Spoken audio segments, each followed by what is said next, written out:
Sabda Nabi Shallallahu Alaihi Wasallam, apabila kamu memohon, memohonlah kamu kepada Allah. Maksudnya, apabila kamu hendak meminta suatu perkara, memohonlah kepada Allah agar Dia memberikan perkara itu kepadamu, dan janganlah memohon kepada selain Allah. Sesungguhnya gudang-gudang kebaikan berada dalam kekuasaan Allah, dan tali-tali pengikatnya. Gudang kebaikan berada dalam kekuasaan Allah, dan tali-tali pengikatnya berada pada Allah. Karena tiada yang kuasa, yang memberi dan yang menganugerahkan selain Allah, maka Dia yang paling berhak dimaksud. Sesungguhnya Dia membagikan dan menentukan rezeki untuk masing-masing sesuai dengan apa yang Dia kehendaki. Hal tersebut tidak bisa maju dan tidak bisa mundur, tidak bertambah dan tidak berkurang, sesuai dengan ilmu Allah yang qadim dan ajali. Sekalipun terdapat perubahan di Lauh Mahfuz, hal itu tergantung kepada syarat yang sesuai dengannya. Oleh karena itu, memohon berguna untuk memungkinkan dikabulkannya permohonannya. Diriwayatkan bahwa Nabi Shallallahu Alaihi Wasallam telah bersabda, Inna ruhal amina alqa firau'i lang tamuta nafsun hatta tastakmila rizquha fattaqullaha wa azmalu fit talab. Sesungguhnya Ruhul Amin Jibril alaihissalam telah menyampaikan ke dalam hatiku bahwa tidak akan mati seseorang hingga telah sempurna rezekinya. Maka bertakwalah kamu kepada Allah dan bekerjalah dengan baik dalam mencari rezeki.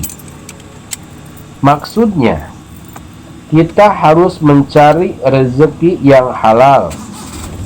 Jika kita melihat zahir hadis tersebut, maka tidaklah bermanfaat jika seseorang bersandar kepada sesama manusia dalam meminta perkara yang ada pada mereka, karena sesungguhnya semua hati mereka berada dalam kekuasaan Allah. Dia memperlakukan hati mereka sesuai dengan kehendak Allah. Oleh karena itu, janganlah suatu perkara disandarkan kecuali hanya kepada Allah, karena sesungguhnya Allah lah yang menolak dan yang memberi. Tiada yang dapat menolak perkara yang Dia berikan, dan tiada yang dapat memberi perkara yang Allah tolak. Ingatlah, tetap bagi Allah semua makhluk dan urusan, dan di tangan Allah manfaat dan madarat, dan Allah atas segala sesuatu yang maha kuasa.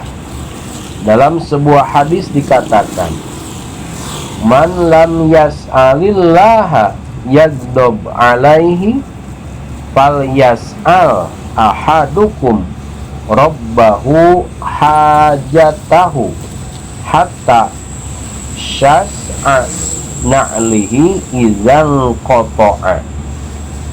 Barang siapa yang tidak memohon kepada Allah, dia benci kepadanya. Oleh karena itu, memohonlah kamu kepada Tuhan tentang keperluanmu, sehingga tentang tali sandal jika telah putus. Muhammili dan yang lainnya telah mengeluarkan hadis qudsi. Qala Allah Ta'ala, man zallazi da'ani falam ajibuhu wa sa'alani falam u'tihi wastaghfarani falam aghfir lahu wa anna arhamur rahimin. Allah Subhanahu wa Ta'ala berfirman, siapakah orang yang berdoa kepadaku lalu aku tidak mengabulkannya? Dia memohon kepadaku lalu tidak aku beri, dan dia memohon ampun kepadaku lalu aku tidak mengampuninya, padahal aku yang Maha Penyayang. Dalam sebuah hadis dikatakan, innallaha yuhibbul mulihina fid du'a. Sesungguhnya Allah menyukai orang-orang yang memohon kepada Allah dengan terus-menerus mendesak. Padahal hamba Allah akan marah dan lari jika diminta berulang-ulang. Sesungguhnya Allah Subhanahu wa Ta'ala telah berfirman kepada Nabi Musa alaihissalam, ya Musa, salni fi du'aika waja'a fi sholatika hatta milhi ajinika. Wahai Musa, mohonlah kamu kepadaku dalam doamu.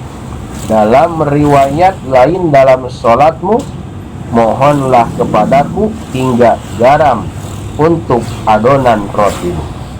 Seorang penyair mengatakan, latas alanna bani adam hajatan wasalil lazi abwabuhu latuhjabu Allahu yagdobu in tarokta su'alahu wa bani adam hina yus'alu yagdob. Janganlah kamu meminta suatu kebutuhan kepada anak Adam, namun mohonlah kamu kepada Zat yang pintunya tidak pernah ditutup. Allah benci jika seseorang tidak memohon kepadanya, sedangkan anak Adam marah jika dia sering diminta. Maka jelaslah berbeda antara kedua tempat meminta tersebut, dan rusaklah bagi orang yang bergantung kepada makhluk dan berpaling dari sumbernya. Seseorang telah meminta nasihat kepada Imam Ahmad ibnu Hanbal radhiyallahu an. Imam berkata, jika Allah Subhanahu wa Ta'ala telah menanggung rezeki setiap makhluk, untuk apakah kamu merasa bingung dengan rezeki? Jika rezeki itu dibagikan Allah Subhanahu wa Ta'ala, untuk apakah tamak? Jika Allah telah berjanji akan mengganti apa yang kita keluarkan, dan mustahil bagi Allah menyalahi janji. Untuk apakah kita kikir jika surga itu hak?